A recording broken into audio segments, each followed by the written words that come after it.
Hey everybody, thank you so much for tuning in to today's episode. It is always awesome to have you here joining us, and a big welcome to those of you who are listening to the show for the first time. For this one, I went live with James Granström, a former international model turned executive wellness coach, author, and host of the James Granström Podcast, Super Soul Model series. He is someone whose life was profoundly shaped by two near-death experiences. James shares how a car crash at 19 became the wake-up call that pushed him to take responsibility for his life, and how another life-threatening moment with alcohol set him firmly on a path of self-discovery and transformation. These pivotal moments led him to meditation, mindfulness, and a holistic approach to wellness, living in alignment with his values and embracing presence in every moment. We explore the role of intuition as an inner teacher, the importance of listening to your body, and how balance and harmony can bring greater peace and joy. James also discusses how our belief systems, especially around money and success, can shape our reality, and why aligning those beliefs with our true values is key to fulfillment. This is a conversation about turning challenges into catalysts for growth, using mindfulness to enrich life's experience, and cultivating gratitude, self-discipline, and purpose to create a life of meaning. Really enjoyed this one. There's so much to learn from James's experiences, lessons, and perspectives on life. I have a feeling you guys will appreciate his wisdom too. If you could kindly like, subscribe, and leave a review, it would mean a lot to me, and it means that we can reach more men who are navigating their journey. Thank you so much. I'm Harrison, and this is the Growth Voyage Podcast. Enjoy.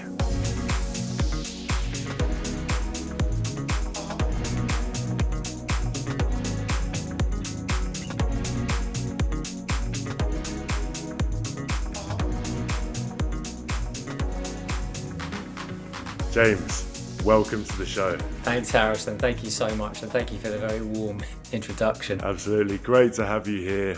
And as always, the way I like to start these conversations, it's always at the beginning of the journey, right? It's the growth voyage. And with any growth journey the man undertakes, it all begins in the early stages, childhood. So please give me a little bit of an insight into where it all starts for you. Well, wellness really started for me, at least understanding it, when I had a few close calls. I had a first close call of a near-death experience when I was 19. I was not having my actions and my thoughts aligned at that time, and it took me a while to really understand what that meant. But when I crashed the car, my father's car, without his permission, and I'd been drinking, and smashed it into a brick wall with a friend at about 110 miles an hour, the car spinned, and I went through the windscreen of the car but never got anything on my face. I just got a few cuts on my back with glass that went in it. Unfortunately, my friend in the car who's with me only had one stitch in his head, and whilst the car was upside down, I just had a moment of realization that this mess that I'd created was my first mess that I could actually go, I did that, and whilst I'm not proud of it, I have to take responsibility. And so what it just really made me become aware of how precious life is, that life isn't just about me. Unfortunately, no one was killed and there was no fatalities, but I would probably say the old James died in that experience and that event.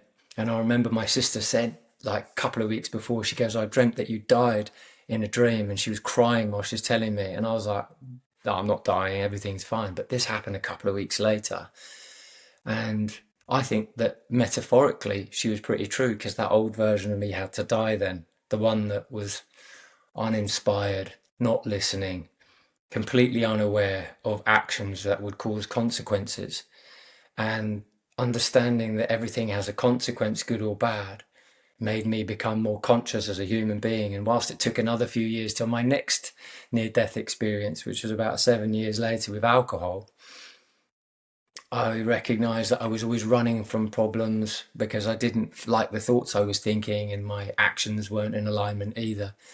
So then that made me question, do I want to be here? Not that I wanted to take my own life, but I said to out to loud to life, to the universe, I said, if there's anyone listening, I need help, because the route I'm going is destructive and reckless, and it doesn't feel great to be as a human being. I thought there must be more. And the next day I received a book, and that book I read in a day, and it just answered so many questions I had. Who are we? Why are we here? What's our purpose? Is there anything after death? What happens after we die? What's life really all about? Because the way I'm looking at it doesn't seem beautiful, it doesn't seem harmonious, doesn't feel full of joy, which is what I wanted. So a lot to put on a 20 something shoulder, but then I was led to meditation. I just saw three signs in a week, which was the first time I'd ever seen any signs of anything to my awareness. And I saw three signs of learn how to meditate, learn how to meditate, learn how to meditate in three different ways, one on the TV, one in the flyer, one by a person. And that actually got my attention, which is when I started meditating. And that is when my wellness journey truly began, because then I understood that the mind and the body and the spirit are all connected. Yeah, there's so many directions we can go in. I'm really keen to touch upon the meditation aspect, but beforehand, I would like to dive into what your life looked like before. You said that this was almost like a wake up call. It opened your eyes to realize, hey, hang on, I'm living a life that's not in alignment here. I'm uninspired. So, day to day, what were the thoughts going on in your mind? Or I guess at this point, you might not have even been aware because you're kind of just in autopilot, right? So on autopilot, default setting is, life's not fair, things aren't, great. Whilst I had, quite a good fortune and luck, I managed to land a modeling contract, 25 years ago, and that was great. And that got me on a journey to see the world and get to meet amazing people, work with amazing people, and get to travel the world, which is really exciting. However, still there was this party aspect of myself that, I could escape. Alcohol was an escapism, partying is an escapism. But you're really unaware at that time of your life, because your job, I believe, in your early 20s or whatever, is to get out and experience life.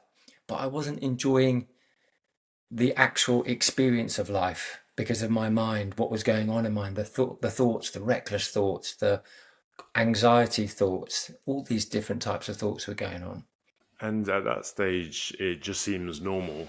And I can imagine you're sort of thinking, okay, this is what life is. It's constantly chaotic. And then, okay, the highs you get, it must be from the drinking, it'll be from going out and the excitement. So I guess do you think before this accident would have happened, you maybe would have kept on living like that? Do you think you would have eventually come to this realization, but a lot later in life? I suppose this all goes hand in hand with this idea that it is these moments, these big wake up calls that really are a blessing in the long term, even if they feel terrible at the time. Absolutely. I think every setback or challenge or contrasting moment that we have is actually a setup in disguise, but it's the beginning of the setup for things to change. It's like a reorientation. At least that's the way I see it, because that's been my experience. And I believe that there's a universal truth to that. And that was really my quest. I want to know, what is truth? What is actually true about the way we unfold, and when we have challenges, what are they all about? Because sometimes in the midst of perhaps one of the toughest challenges you're facing, you've got to ask, is there a blessing in this? I wasn't asking that question initially, because I just thought there was an entitlement type of thing going on. There was, life deserves to give me this. And there's a truth to that, but not completely, because it's, what are you showing up? How are you showing up? And I was only showing up as a reckless teenager or 20 something. And so life's going to show you, the fragility of life if you don't watch out. And I believe life will give you the biggest slapper you could ever need if you're out of alignment. And I think the people that go through toughest challenges, if you can get your way through a difficult experience, I believe it could also be perhaps one of the most rewarding things as well, because you grow. Absolutely. I think the key term there is the taking responsibility piece, right? And Yeah, taking action when you know something's out of alignment. But I can imagine though, when you're like 19, 20 at that age, I think it's very difficult to take responsibility because, hey, we talk about this victim mentality. Who wouldn't be a victim when you've just had a car crash and all your whole yeah. world's tumbling down and you're going through all these thoughts? So did that process come instantly? I know you had all these signs to delve into meditation, but was it instant? You thinking, right, something's got to change, and I've got to do something, or was it more of a why is this happening to me type mentality? How long did that process take? Yeah, that process took a long time actually, Harrison. But I did look at the mess, the first event. I looked at the mess and go, I created that. It is my responsibility to find a solution to this. And that is perhaps one of the first bits of responsibility I feel I really took. And that's trying to sort of clean up any mess that you've created. And we do this throughout all different types of life in our life. We always have things that we need to try and bring back into balance again to the best of our ability. And I think it's only human to recognize that we do make mistakes and that we're not always perfect. Um, but in answer to your question, the journey did take a while, but I did look at it and go, I need to do something about this because I created this. So I try and find a solution, however long it takes. But I didn't have access to solutions at that time because, where your head's at and solutions are completely a mismatch. So it had to have some time in between. Yeah, and I imagine if you're not aware of all this stuff, like it seems obvious now, like okay, you take responsibility and okay, there's a deeper meaning to life. But if that's your belief system, if you haven't got different people like showing you the way and you haven't got access to the different self-development pieces on social media, you're not going to know any different. So I wonder if in your case there was almost a disconnect there. You mentioned the modeling and you're a model from a young age. I wonder if that's tied to the sort of self-centeredness perhaps that we feel as we get older. We start off as a kid, the whole world revolves around us naturally, and then at some point we have to come out of that. But do you think the modeling piece, it's because of the values of Western society, do you think that almost led the ego astray and further away and disconnected from yourself? Do you think that's what contributed to your headspace at the time and where you were heading? Well, actually, the car crash happened before I started modeling. So it was actually a blessing in disguise that I could step into modeling because I didn't get anything on my face. I remember my mum said to me, she goes, "You can do modeling now. You are lucky, you know?"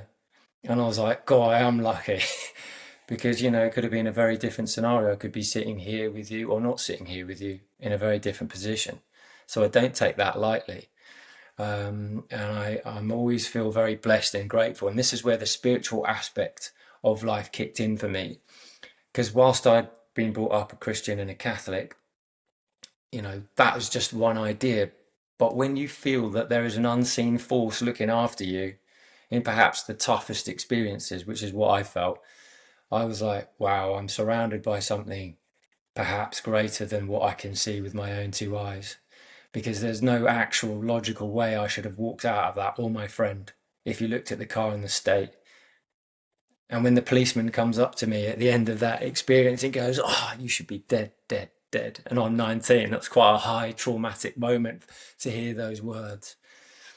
And yeah, so it just made me think there's more going on than meets the eye, which gave me a greater reverence for life itself to go, life is really working in our favor, even when it seems as though everything's upside down.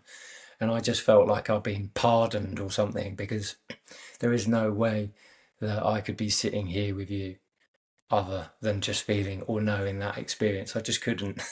That's really powerful because I've always thought about this. What brings people to spirituality, Mm, more connected to religion, however you want to call it, something greater than ourselves. So I think it's really powerful that you kind of had that realization straight away. It's like, hang on, this is undeniable. There's no way I should have yeah, survived this. 110. It's crazy, and I think at that point it's undeniable. Like you can't deny it. Like there's no way you can't comprehend this with the rational mind. And I wonder usually how people find that. Perhaps it is having signs, and if you're open to the signs, it's pretty obvious. But I wonder if there's sort of layers to our ego, so we're just so fixed in our mindset we can't see it, we can't open ourselves up to something greater. I think that's such a great point. You have to be open. I mean, I wasn't that open. You know, I was unconscious. This is totally unconscious, reckless behavior of someone trying to understand the world who doesn't understand it yet when I was 19. So I have to, but I could just say from having seen what I saw with my own eyes, I was like, there's no way I should be out of that. There's just zero way. And everybody else around me saying there's just zero way. So that's when I thought, hey, I've got to do something with my life. I've got to do something to give back. And I don't know what that is, but that is my journey.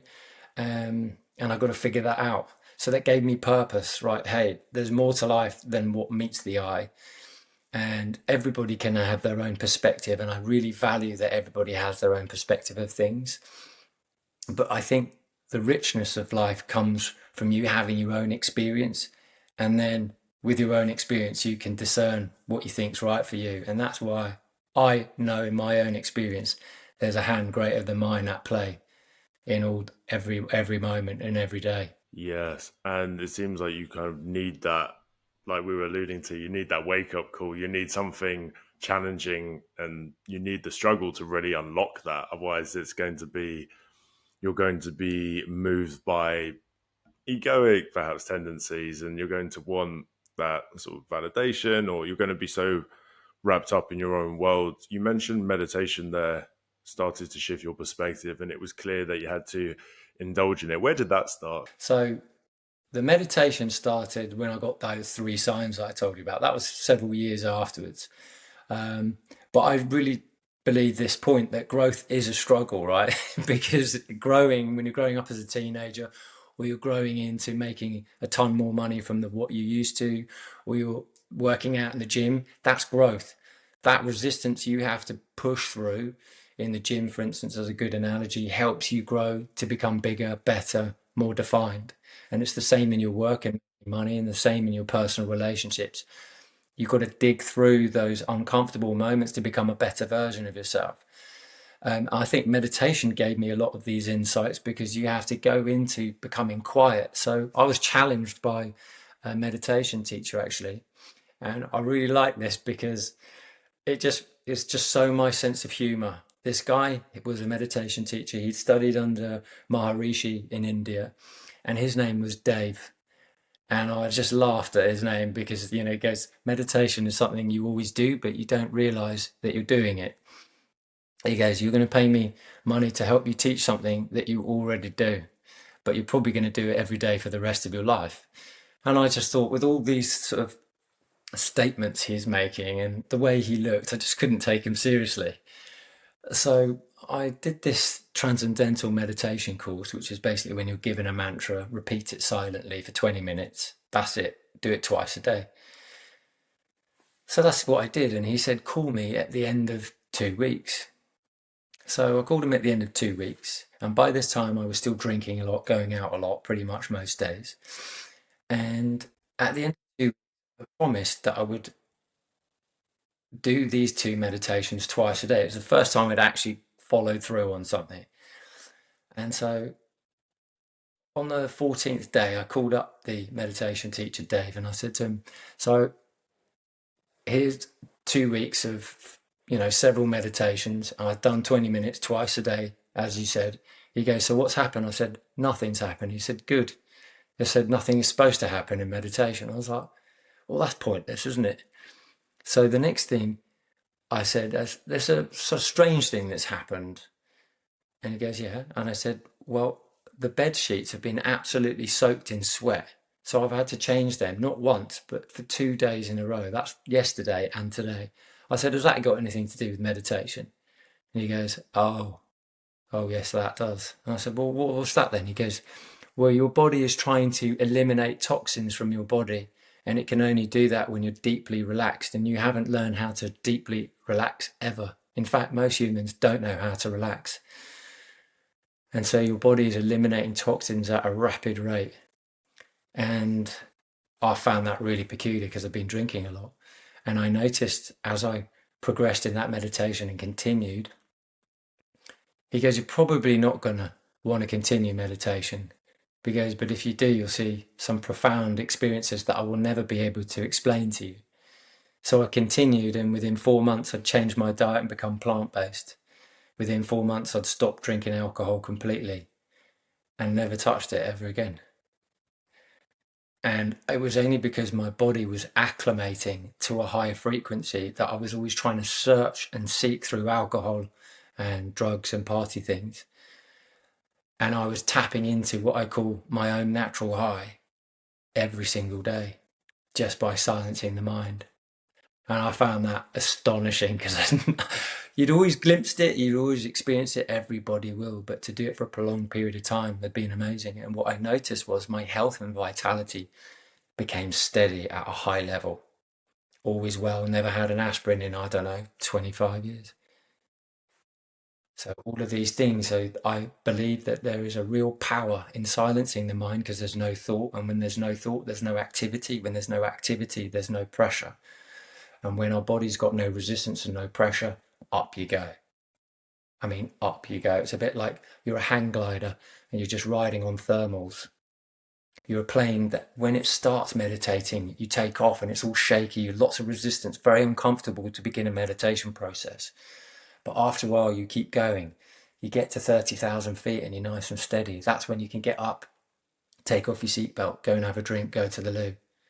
But you can't do that when you're going 500 miles an hour on the ground, because that's what feels like it's happening at the beginning of a meditation practice. Yeah, and you mentioned something there along the lines of like raising your frequency, and Yeah.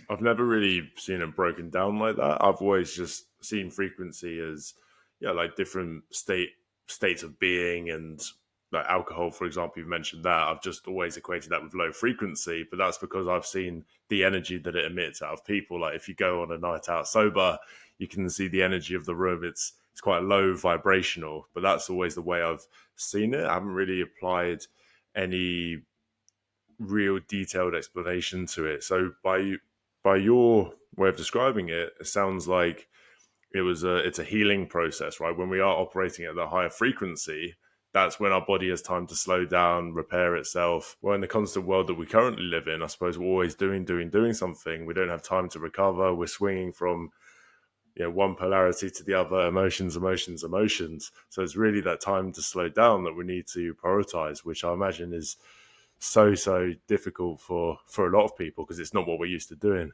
It's not what we used to do. In fact, like sitting still is the most rebellious act you can do because we're built to move.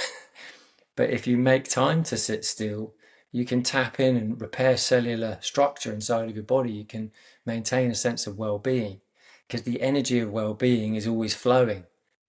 It's like a river, and a waterfall. It's always flowing, but it's only us that puts the boulders and the blocks in there through negative thinking, poor choice habits. I know this because this was me. So, I was the one putting the boulders in the stream of my wellness. I was the one putting the boulders in the stream to think clearly. And so when you silence the mind, that river, that flow, it's just constantly flowing. But we always, oh, by the way, this is important. Like with a meditation, you can't just do it once, like going to the gym once and think that you're going to have it, because it's something that you have to show up every single day.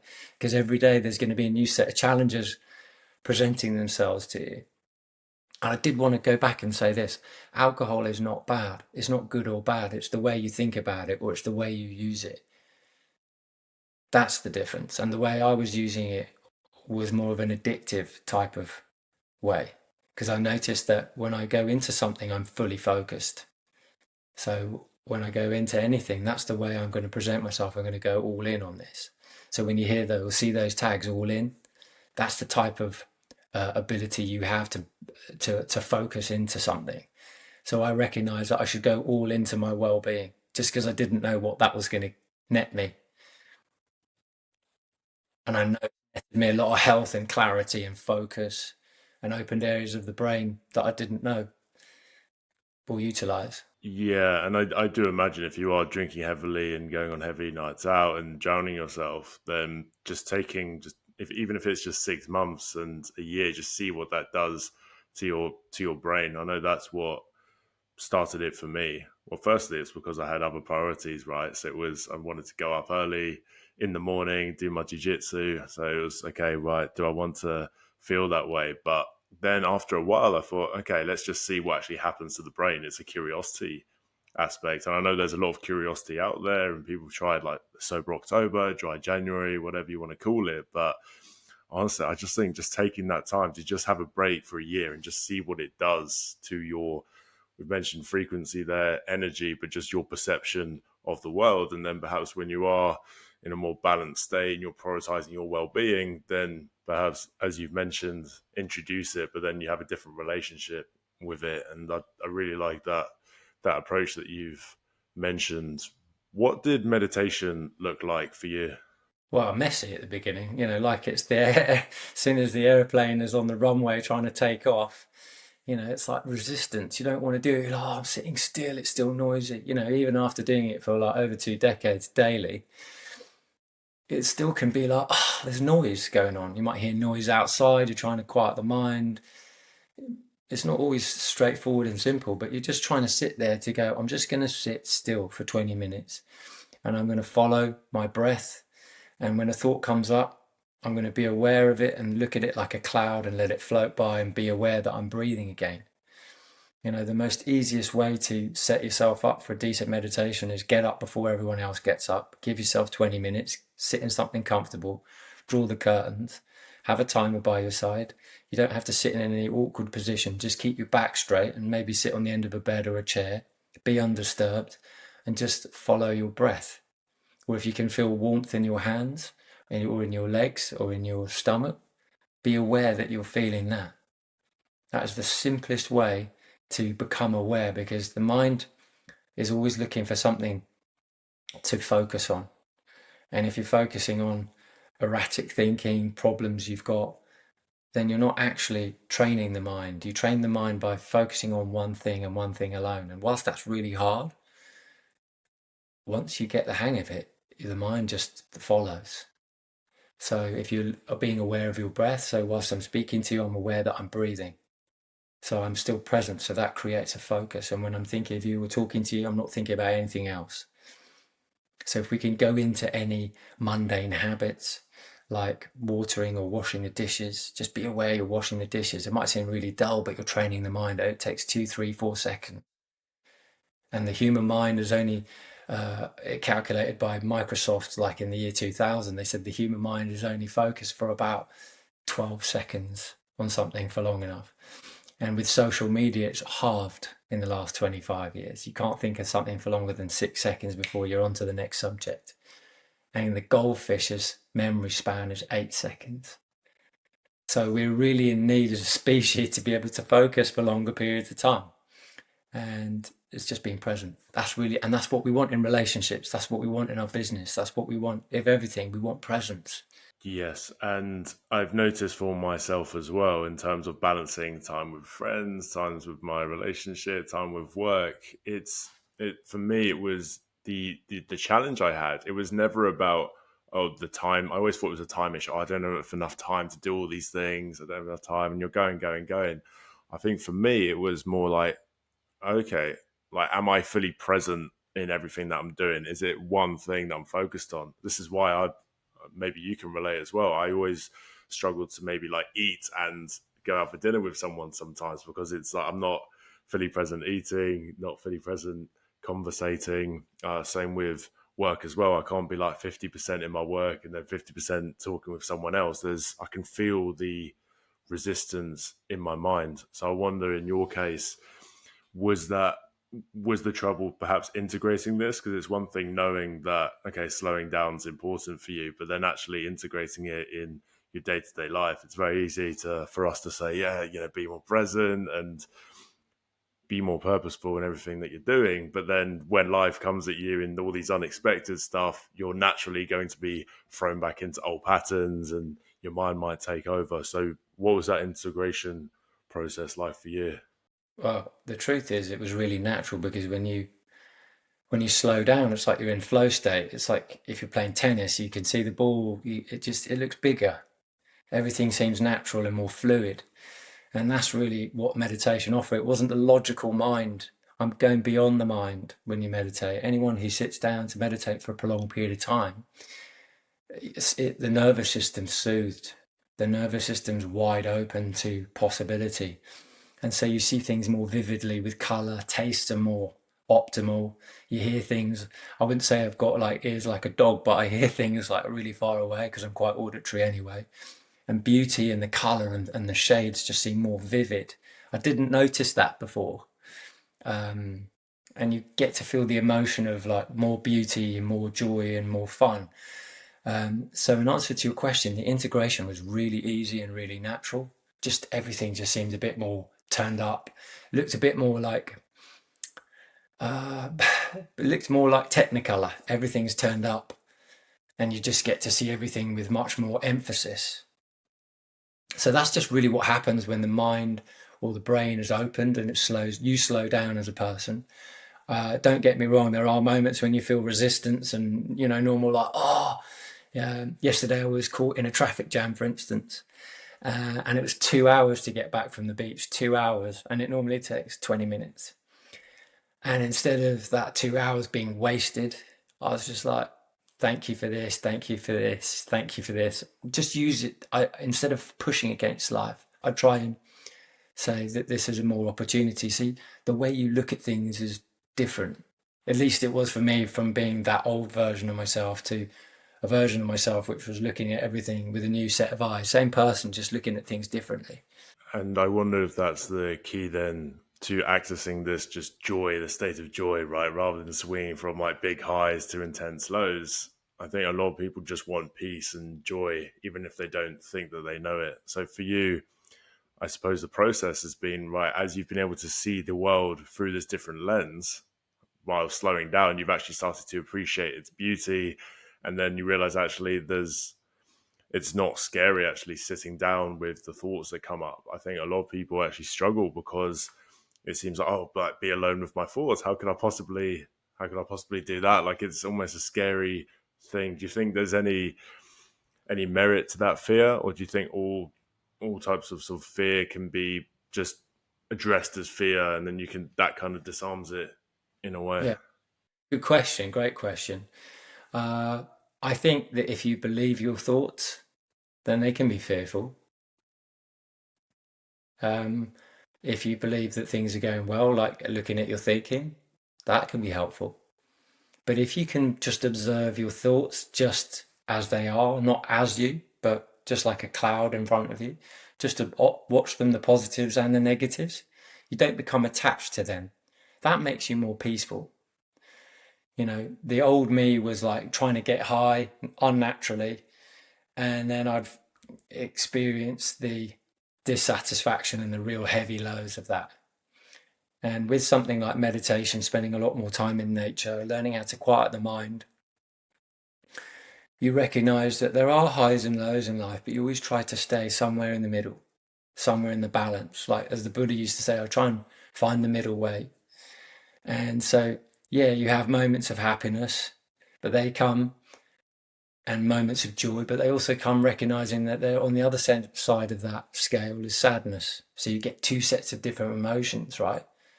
So the one that you're always trying to seek is a state of calm, is a state of peace. Not too much high, not too much low, somewhere nicely in the middle, and you find yourself really enjoying life. And I always find that the people that are happiest are the people just getting on with life. If they're not thinking too much. What would you say then? Because I agree with that wholeheartedly. Although I think what you see a lot with some spiritual communities perhaps is this sort of this positivity bypassing, right? It's just okay, life's good all the time, and I think there's quite a lot of resistance to that. So how can you ensure that okay, you are actually feeling into the negative side of life? Because I believe there is like a yin and yang to everything. You're going to get, like you said, moments of happiness and pleasure, and then there's going to be downsides, right? Like you've mentioned the wake up call there. So where's the line then between right feeling into your sadness, really like getting that all out of you, versus okay, when's the time to like come back to the center there? Well, I think you always want to try and come back to your center, but recognizing an emotion when it comes up, I think that's important, and not trying to push it away.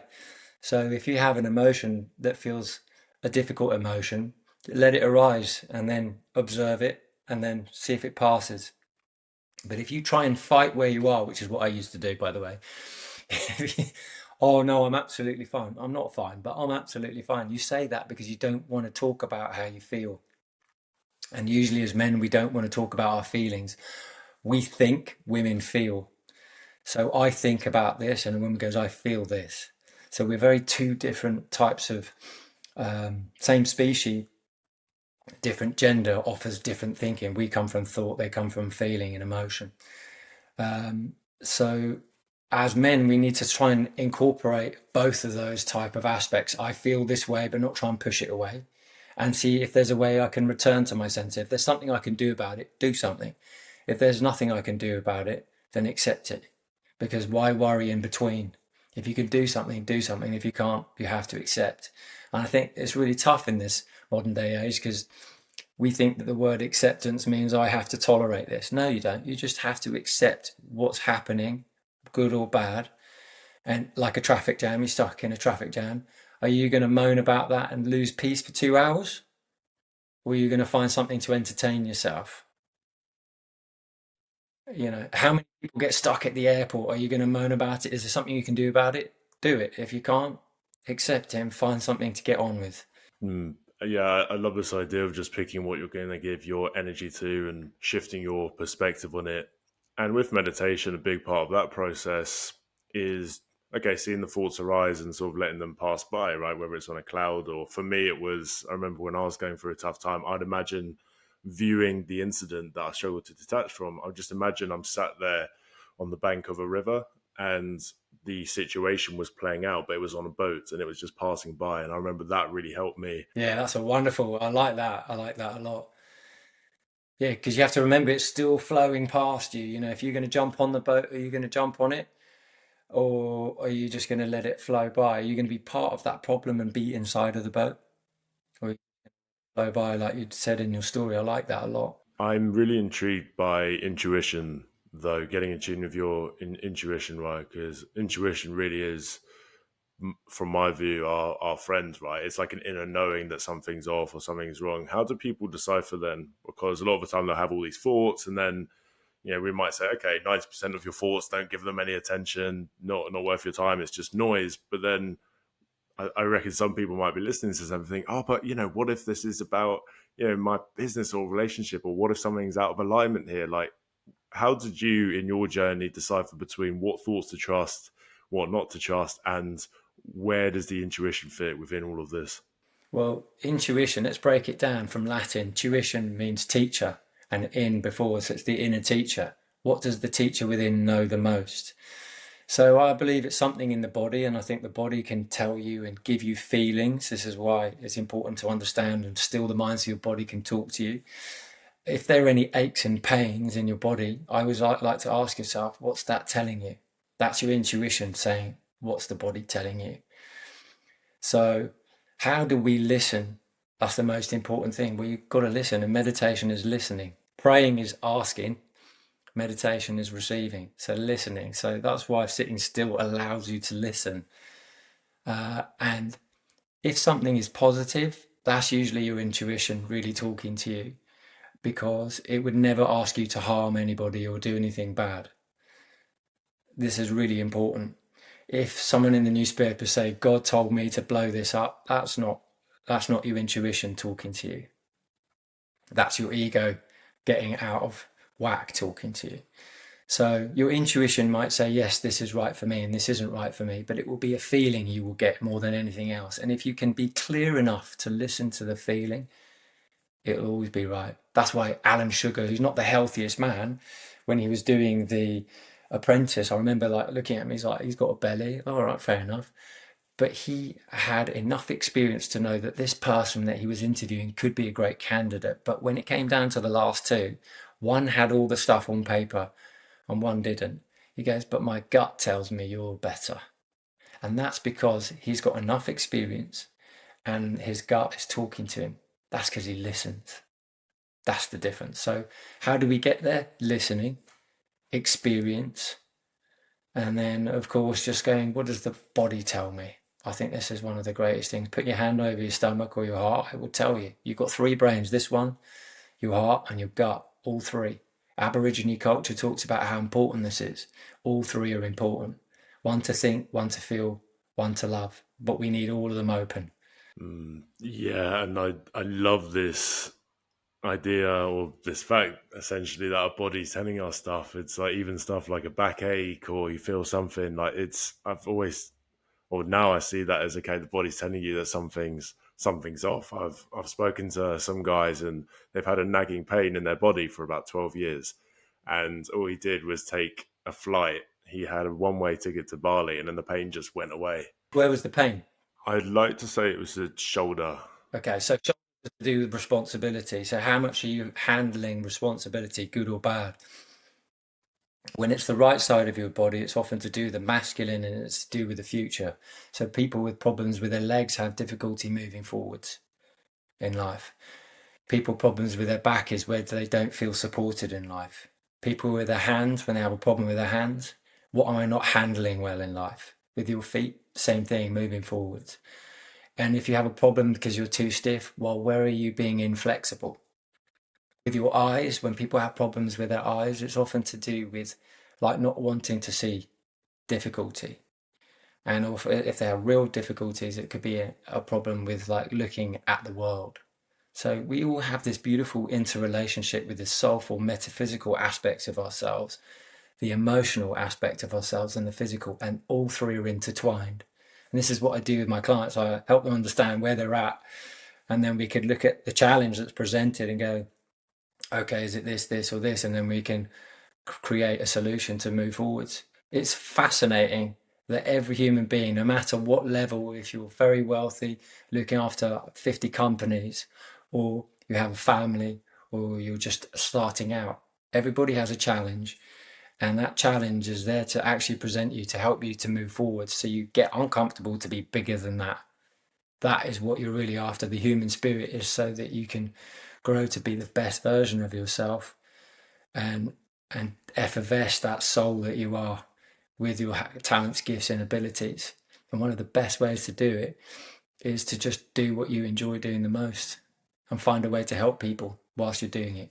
There's so much to take away from that. I really like this idea of just, yeah, all the answers are pretty much inside of you. You've mentioned the body pain's there, listening to Yeah. your gut, all the answers are there. And yet our tendency is to do the opposite of everything that Yeah. you're saying, is to do more, it's to take on more, it's to, But why do we do that? The question, that's an interesting point though that you mentioned.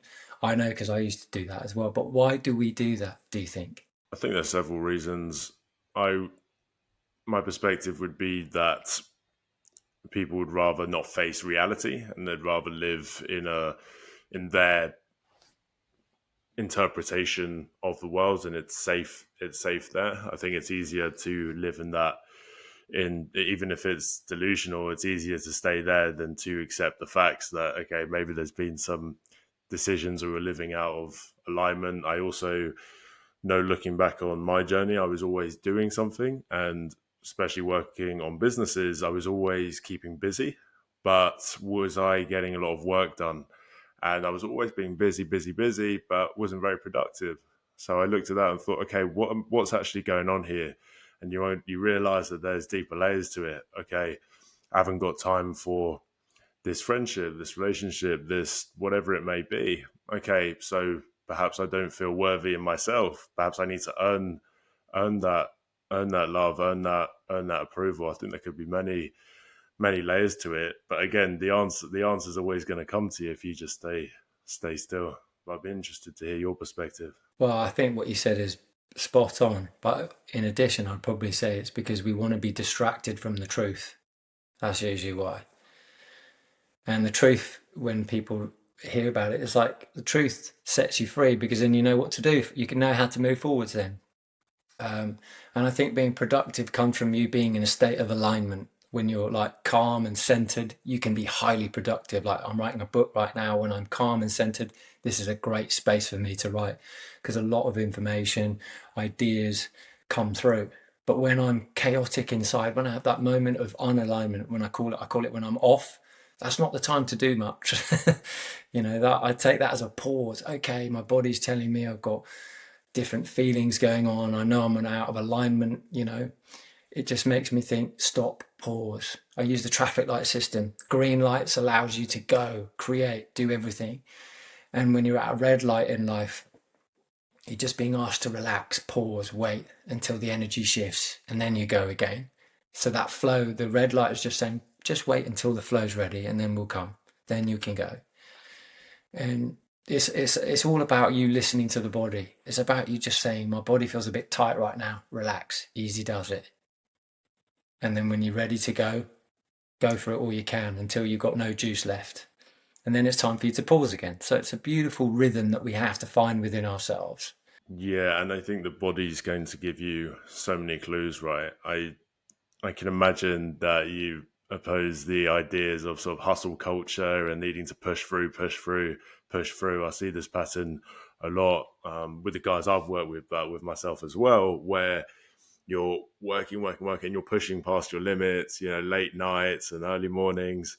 And then eventually that's just going to lead to burnout because you're not listening to your body, not listening to the signs. And then the burnout will cause you to then take a dip and then you sort of recover from that. And then you find yourself in the same pattern of like working, burnout, working. Whereas I really like your idea, and it almost seems like a hack almost to just listen to your body, prioritize, and if you're not in that state, then whether you're being called to relax, and perhaps your life can expand naturally from there. But that is in total opposition to what we've been taught in schools, in society. Even if you take the entrepreneurial route, this is what you see in Bali quite a lot, where okay, we've escaped the rat race, and that sort of, I mean, everything's part of this sort of matrix, I suppose. But in terms of that rat race, you then go off, you start your own thing in Bali, and now you've just joined another rat race, and you're pushing, pushing, pushing. You know what I mean? I like the way you said that. There's a really beautiful energetic truth, and understanding energy is a bit like speaking another language, and I just get it. And you can take yourself out of a place, but truthfully, you're taking yourself with you wherever you go. So if you remove yourself from a challenge in a location, don't worry, you're taking that same patterns with you and putting them in a new place. It's a bit like if you haven't completed harmony in a relationship, don't worry, you'll pick up with a new person, with a new face, with a new costume, and you'll continue it somewhere else. So you only repeat the patterns because all the patterns are inside of you that you take with you wherever you go. So yeah, if you're going to step out of a rat race, you'll start in another rat race somewhere else. But the real truth is that in order to step out of any type of rat race, you've got to change your thinking.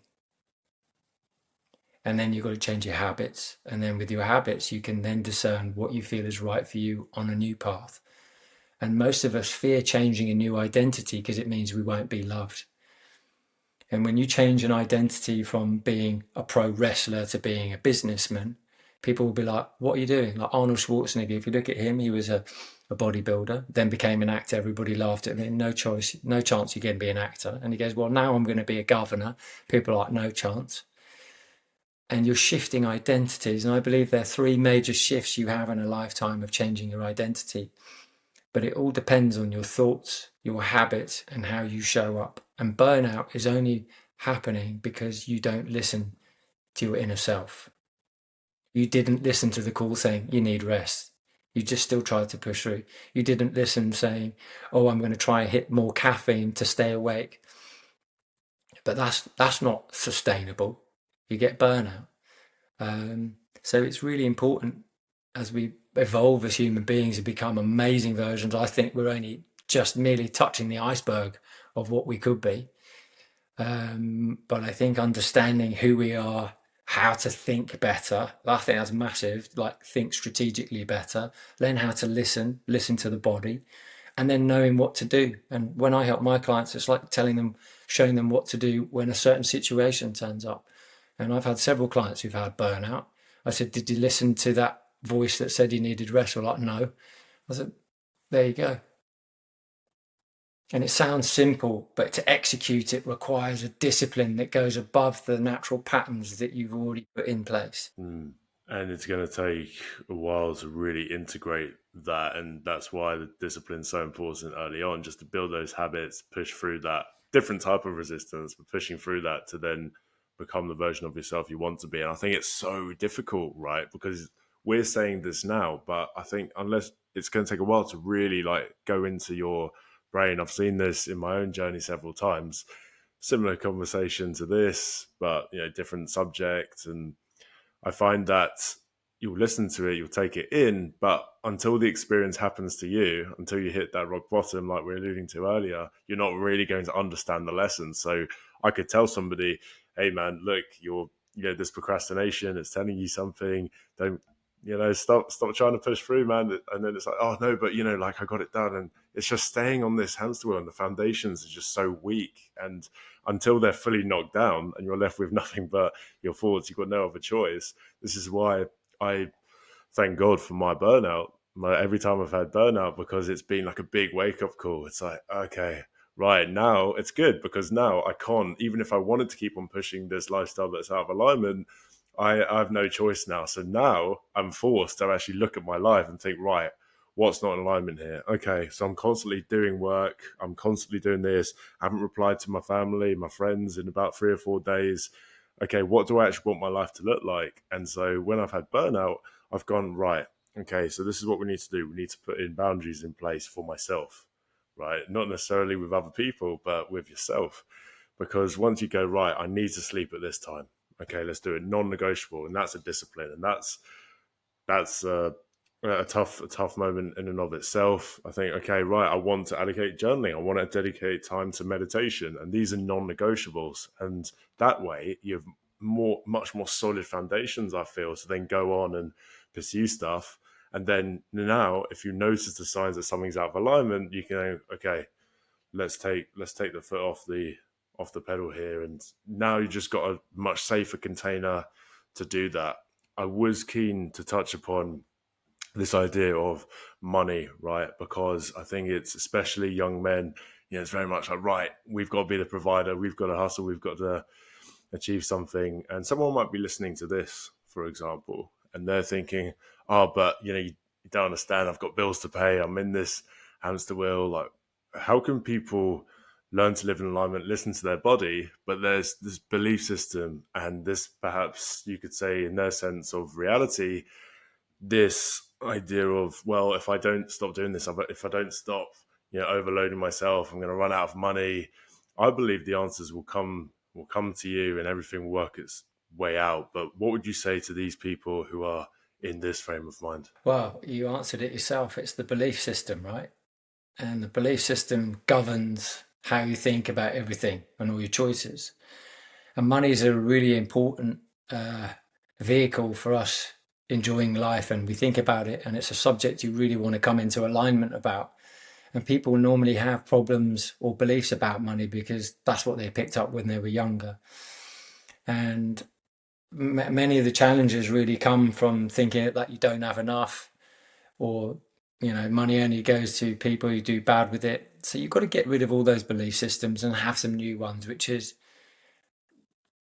you need to bypass everything. And I bypass it by asking questions. And this is how I change my own financial well-being. And I like to call it well-being because the way you think about it is either well or not.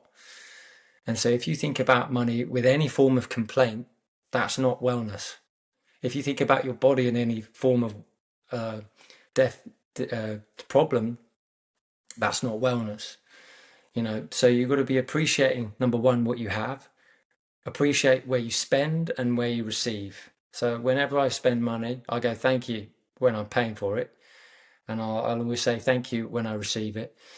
And even if it's a bill to pay, because a bill is always a service, so thank you for that service that someone's giving to you. But if you're going and expending into credit, that means that you're annoyed, which is why you're spending more money on credit than it's the actual money that you have. Does that make sense? I'll say that. I'll try and say that again. If you have credit, and it's because you think you're entitled to that money, but the fact of the matter is, whilst it's helpful, at some level you were frustrated that you didn't have enough, which is why you got extra credit. The real truth is, can you keep what you have in balance and spend less than you have? And I have this affirmation that I learned, which is, why am I so richly blessed? Which keeps you feeling wealthy and grateful, which is the bypass to keep you well. Which is, why do I always have plenty? Even if you've got £100, you always go, why is that plenty? I remember used to trying to pull my card out of the machine going, oh, I don't have enough. And I was just praying that I'd get money out of the card when I was like 20. That's not a problem these days because my mind thinks about everything very differently. When you bless what you have, you will receive more. It's really simple. When you're grateful for what you have, you will give more. When you're grateful for the work you do and you're grateful that it provides an income, you'll receive more.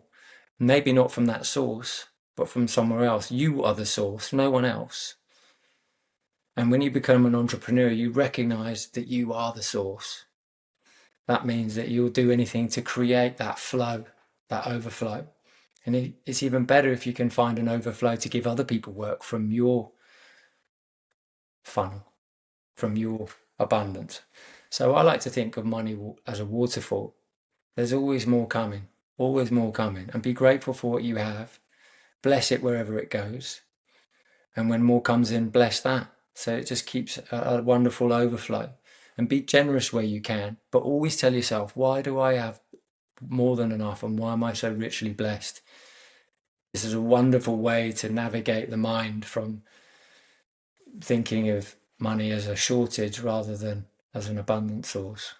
I love that, beautifully put. And it's like with anything, it's just your belief system. That's why I think any thoughts that come up, meditation, we've talked about it, any thoughts that come up, don't let them go unchecked. Just anything, even if it seems real in the moment, just note it down and really explore, okay, where did this come from? Did I say this? Or was this something that I learned from childhood or from my past, or someone said this to me? I think it's just so important to continue with that critical way of being. You mentioned gratitude there. For me, it's an integral part of my day. First thing in the morning, do the meditation, 5 things I'm grateful for, different thing every day, and just cultivating that practice to then look at all the abundance you have in your life. And for me now, it's just the joy comes from such small moments. It's like making dinner and there's like a block of cheese and there's an end of a carrot and I eat that, and that's just one of the highlights of my day. So it sounds so simple to be grateful, but when I had zero, it's because I wasn't grateful. And when I had a lot, it's because I've been grateful. And I know that will always stay because I'm grateful. And gratitude isn't just something you write down. You actually got to feel it. And if you can be grateful for more than 51% of your day and you have about 100,000 thoughts a day, you're already leaning towards an abundant life and good things coming to you. But when we get, knocked over the head by a serious challenge of some sort, we can lose that center. And I'm not saying it's always going to be easy, but you have to find a way to come back to your center again. And only you can do that. No one's going to come and save you. What I recognized as a young man was no one was coming to save me. So when I recognized that, I was like, wow, well, what can I do? Well, I've got up above to pray. I've got meditation to listen. I've got exercise to move my body and keep strong. And I've got nutrition to put good stuff inside of me. And I've got my eyes to read and devour information that's wholesome and good for me. And then I've got my gifts and talents, which I can exchange with the world to be able to give output that feels meaningful. I think most problems that young men have, if any, are feeling a lack of purpose and a lack of meaning. And if you do something with purpose and meaning, it's going to fill you up. And you alluded to the idea when we were talking about money, it's okay, if you can make it more about other people as opposed to yourself, I think that takes a focus off and that creates a purpose. I think we can tend to be very, as we've alluded to, very self-centered, but just having something that's greater than ourselves, making a positive influence on the world. And it all just comes down to what we discussed at the beginning. Just, I think it will kind of start with that meditation, that just being with yourself and then getting the answers, and then you can take the lessons that you've discussed there. And I feel like that's where we can then start rebuilding from. But it all starts with awareness, which has been the theme of this podcast. So much to learn from your story, James. What we'll do, we'll head into the closing traditions of the podcast. And how we usually go about doing this is the first two are routine. We ask them the end of each episode, and then the third one will get questions from the Growth Voyage audience. So if you are tuning in, leave your questions in the chat. If anything has arisen from this conversation, put them in there. The first question is a song recommendation. So the songs I often go for are just to feel a little bit better than where I am. And if I'm not feeling great, reaching for like really happy, feel good, up music just seems so far away from where I am in the moment. So I often reach for calming music. So I often go for like 528 hertz on something on YouTube, but I often also go for classical music. I like a song by Debussy called Clair de Lune. I find that very soothing. And I've noticed how much better I feel after just that momentary 4 or 5 minutes of peace. It just shifts the way I feel into a much calmer, centered place. And I think songs actually helps you shift your emotion. So it's very easy to understand that you can hear a song and you can be changed and transformed, because that's what sound frequency does. So yeah, once again, in order to answer the question, if I'm in need of calm, I reach for a song called Clair de Lune by Debussy. If I want to feel a little better, I might also listen to a bit of Bob Marley, particularly Three Little Birds, Everything's Going to Be Okay. I think that's a really nice song to help you feel inspired and okay. But when I'm wanting to feel really, really good, I sort of reach to dance music. That's what I really like. So the songs I often play are just to help me feel a little bit better than I am. So I think you know what songs you like, but when I don't feel great, I reach for songs that are more instrumental in nature. And you can, of course, go to the hertz, such as 528, the love frequency, on YouTube. So there's lots of stuff on there that you can do. So particularly when I'm wanting to wind down at the end of the night, back to that lovely, gentle, instrumental music that's calming and relaxing. But when I want to feel good, like I mentioned, the dance music. Wicked. And this is just why I just love asking this question, because there's always just so much depth to it. I've really been exploring this side of things a lot deeper, because I don't think we're truly aware of just how much we consume on a day-to-day basis that infiltrates our subconscious mind. And I know in my case, there was certainly a lot of listening to like high upbeat stuff and not really paying attention to the lyrics. And I feel like that over a long time can sort of infiltrate you. And I've been really getting into this sleep, sleep healing, handpan music. I think it's just awesome. Second one, which we have, is a book recommendation. What book recommendations? Well, it depends on what you're looking for. And when it comes to health, one of the first books that I devoured was called Perfect Health by Deepak Chopra. I love this book. And it really introduced me to Ayurvedic medicine, which is based on body types. And I found that absolutely fascinating. And whilst my journey began with training the body, learning to eat better, that particular book took me into learning about the mind, took me into why meditation is so important for your health and well-being. And then it took me into the soulful aspects. And that's what I'm doing now with my work. So the mind, body and soul wellness is essential for our health and vitality and levels of energy. When it comes to mindfulness, I like the book called The Power of Now by Eckhart Tolle. I think that's an absolutely fascinating book. And if you can understand that book, every time you read it, you learn something new. So I remember picking it up years ago, and then picking it up 5 years ago, and then picking it up more recently. And it's so stimulating to recognize that book can offer you a new level of awareness because you've shifted. And I think that's great. So Power of Now. I think another book for a bit of an adventure would be something like The Alchemist by Paulo Coelho. I think that's a wonderful, relatable book that's an enjoyable and easy read. And I think when it comes to money, I like this book called The Psychology of Money by Morgan Housel. I think that's a fascinating book. And I think it's also important to understand investing. So I sort of reached for Tony Robbins's Money Mastery book, and Financial Mastery. I think Tony has some excellent resources, and whilst that book I think was 2018, the cycles of understanding markets, investing, I think is timeless. So I really believe that those types of books will really empower the reader. There are so many books I could recommend. I'm going to try and list a few more. One about gratitude. I think when life gets really tough, I think in my experience, one of the things I noticed is that I didn't have gratitude. And whilst that word can be thrown around quite easily, I think this book, that sounds so simple, and it's called The Magic by Rhonda Byrne. She also wrote The Secret, but this book is absolutely transformative because it just goes into how to practice gratitude in areas to enhance the quality of your life. Because in simple, when you count your blessings, you get so many more. It sounds easy, but sometimes the most simple things are often overlooked about how powerful they are. So that's a book on gratitude. Another book I absolutely love is called Conversations with God by Neale Donald Walsch. This is a very inspiring book if you've got lots of questions about life and you want to know more about life. Here's a guy who actually wrote to God and got an auto dialogue back. I had him on the show. He walks his talk. Very interesting book.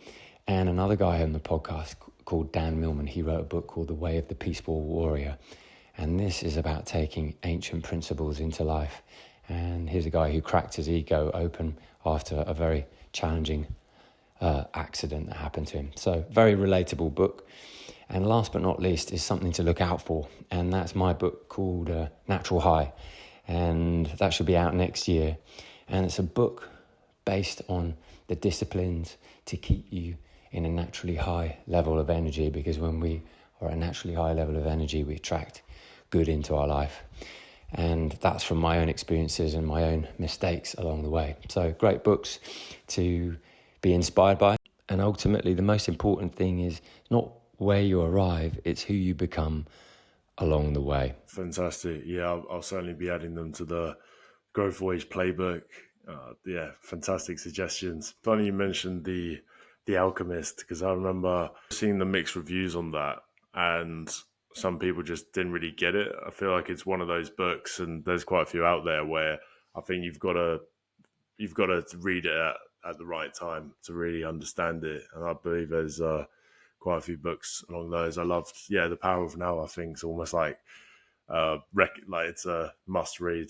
Going into the live chat, we've got a question from Mo, which is, how do you deal with the lonely phase of growth? As in, when you are changing and no one else is changing around you, how do you stay on the right path? And it's a great question, because I feel like there is that lonely period, when you decide you want to change. We mentioned changing identity there, and you're not quite who you want to be yet, but you're on the way. And I feel like that period, especially when you go back into old cycles and old habits and you feel like you're regressing a bit, how did you sort of manage that path in your journey? Yeah, great question. How do you deal with the lonely phase of growth when you're changing and nobody else around you is changing? And how do you stay on the right path? Well, I like to use this analogy because I think nature is a wonderful metaphor for life. And when you're growing, you've got to think of yourself like a seed planted in the earth. And when you're that little tiny seed, and in order to transform, you've got to grow and sprout and transform before that seed turns into a seedling above the earth, which means it spends so much time in the dark, which is that lonely phase of growth, before it actually sprouts and transforms and rises above the surface. And in order for that seed to change, which is you and your transformation during that phase of growth, you're always in the dark. So it seems as though we don't know what's happening during that phase. But in order to be the water that helps you transform, be the sunlight that allows that seedling, your transformation, to shift, I think one of the most important things, at least that I noticed on my journey, is what's your why? Why are you wanting to transform? Why are you wanting to shift? In my case, when I had an unhealthy lifestyle and I was drinking and partying, I wanted to shift to one of wellness because I knew that what was going to happen at the weekend. I knew how I was going to feel for the next 5 days. And then it was going to happen all over again. So my why was, I wonder what a life of well-being actually looks like and feels like. And I'm interested to find out because I know that with my current lifestyle, what I'm going to get. And I don't want that anymore because it makes me feel bad, doesn't make me feel good. So finding your why is incredibly powerful to watering that seed for your transformation. And I think you've got to find peace in silence. And one of the best ways I believe you can do that is spending a lot more time in nature, because nature is very soothing.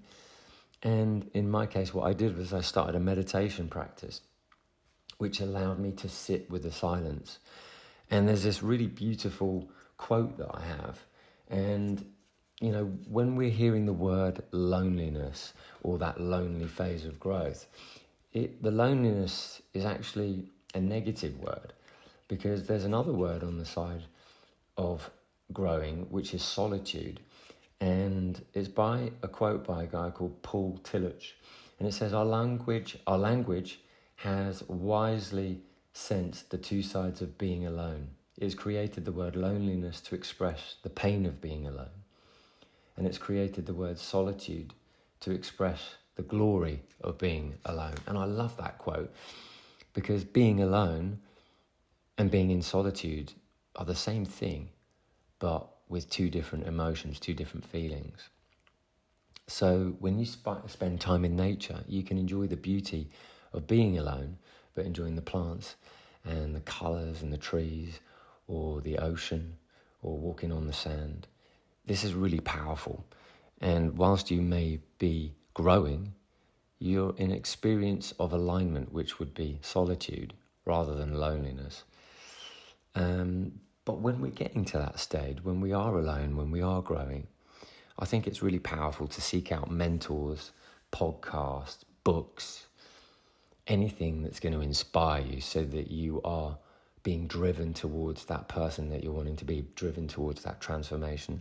So listening to things like this podcast is very inspiring, because then you're in the same company. And often when you grow, people aren't with you. So rather than trying to get people to come with you, just recognize that your journey is your own, and everybody is having their own journey, and we're all going to the same destination, but we're getting there all at our own pace. So I think it's really important to remember that you don't need to change anybody on your journey. Just focus on yourself and where you're going. So don't force anyone to change or change for you on your journey. And I think another thing that you could consider is let go of the external need for validation whilst you're growing and transforming. Just remember, your growth is enough. You wanting to transform is enough. And when you're able to be at peace with yourself whilst you're on that journey, you have cracked the code of growth, because growth is often very uncomfortable.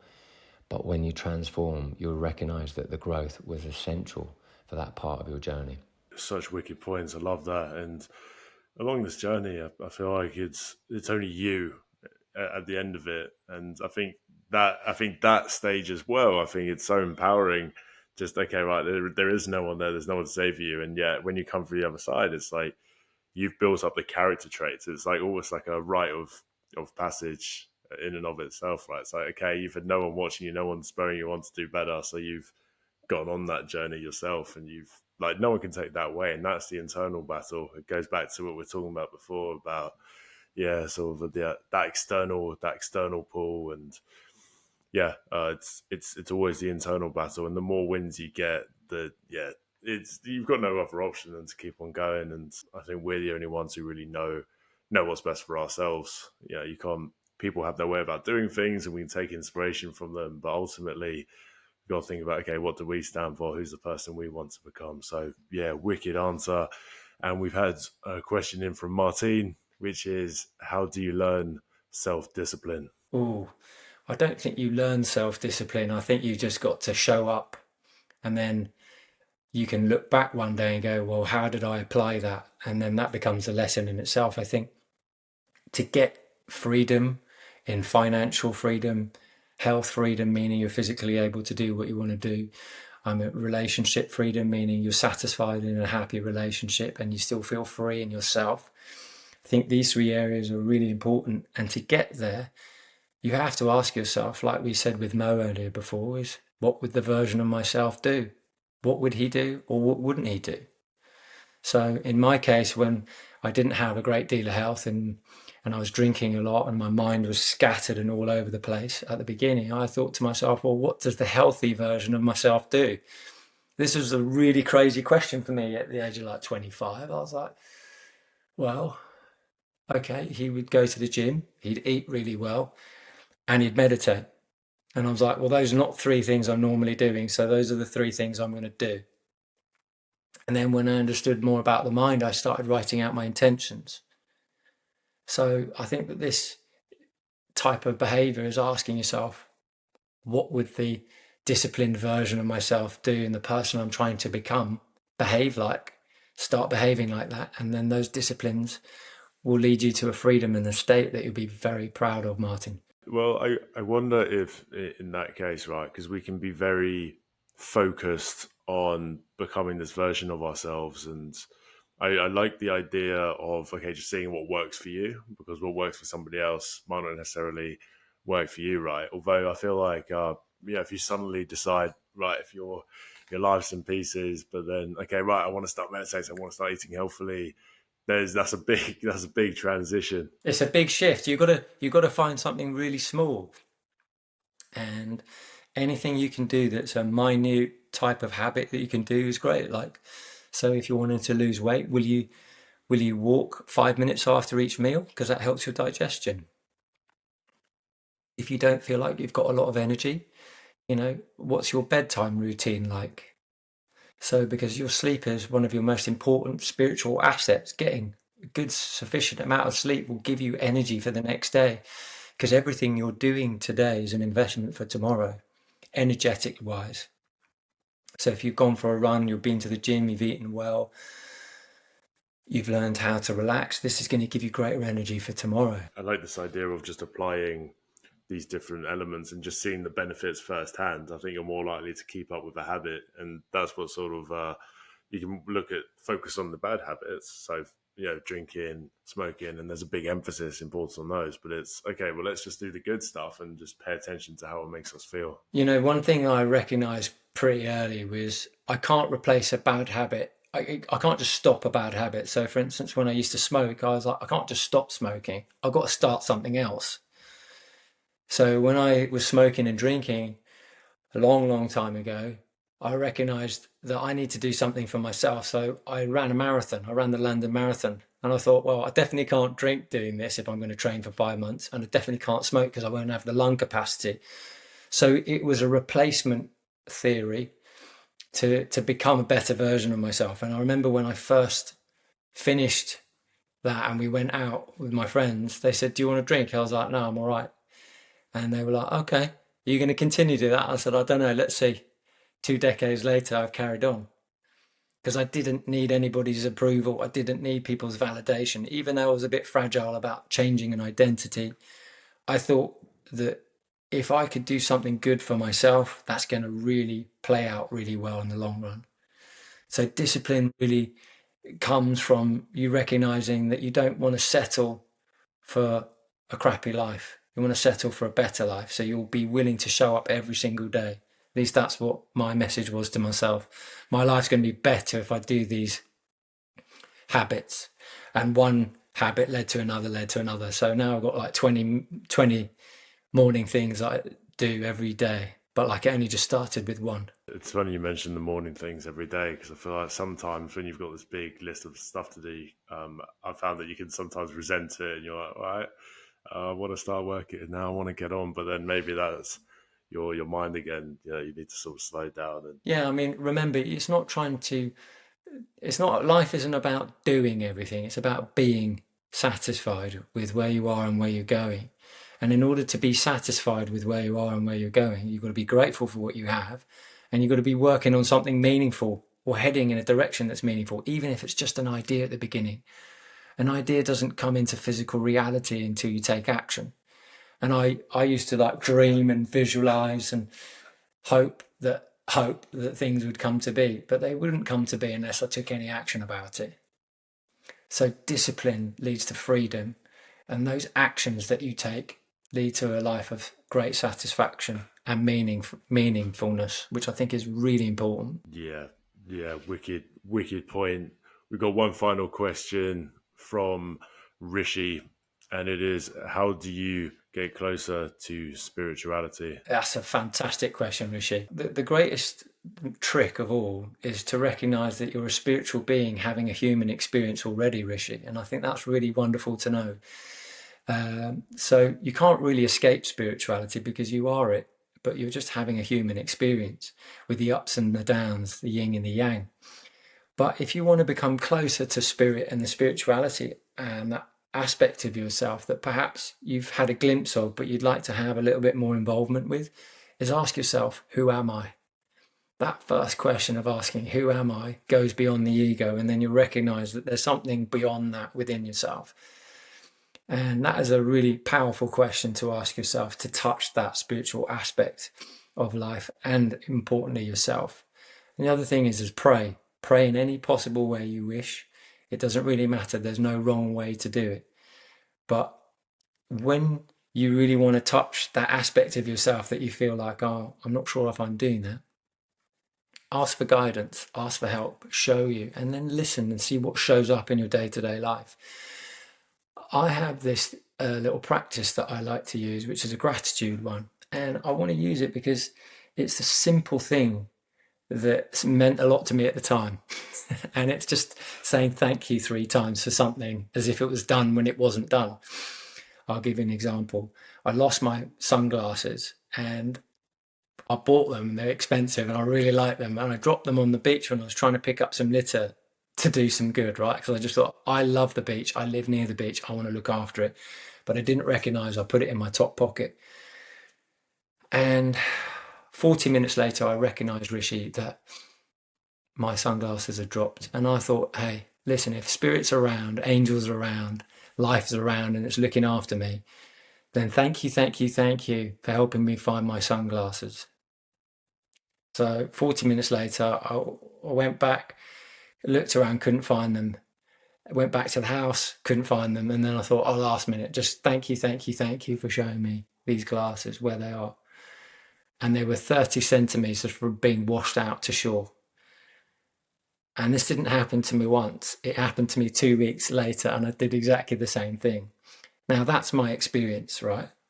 But I want you to get your own, because spirituality is recognizing that you are a spiritual being having a human experience. And the greatest wisdom you can ever have is getting an experience from a situation. So the more experiences that you can get of talking and connecting to life, to spirit, to God, to the angels, whatever works for you, doesn't matter what you call it, it's there. It's an essence and it's a part of you. I like to call you a fragment of that sunlight. We're all fragments of the same light, just having a human experience. So who am I? First, show me where I need to go, what I need to do, which is basically a call. And then say thank you for what, and see what shows up. That will give you a beautiful experience and a more, I would say, communion with spirit. Absolutely love that answer. That's fantastic. I'm sure Rishi appreciated it as well. So yeah, thank you, James. So much wisdom. Thank you. Thanks for having me, Harrison. Absolute pleasure. Where can people find you if they're interested in the work that you do and your message? Yeah, so I'm on Instagram at James Granström Harrison. I'm sure we'll have some links there. I also run a podcast called the James Granström Podcast Super Soul Model Series, a little play on the modeling that I was doing years ago, but putting the soul aspect in it to life, because I think when we become mind, body and soul rounded and balanced, yeah, we're going to have a greater life experience. So yeah, you can find me on Instagram, and if you like any of the material, there's a massive catalogue of shows and interviews, and I've had Harris on in it recently as well, so be sure to check that out. Yeah, we'll put them all in the description. This has been awesome. James, thank you so much, buddy. Thank you so much, Harrison. Cheers.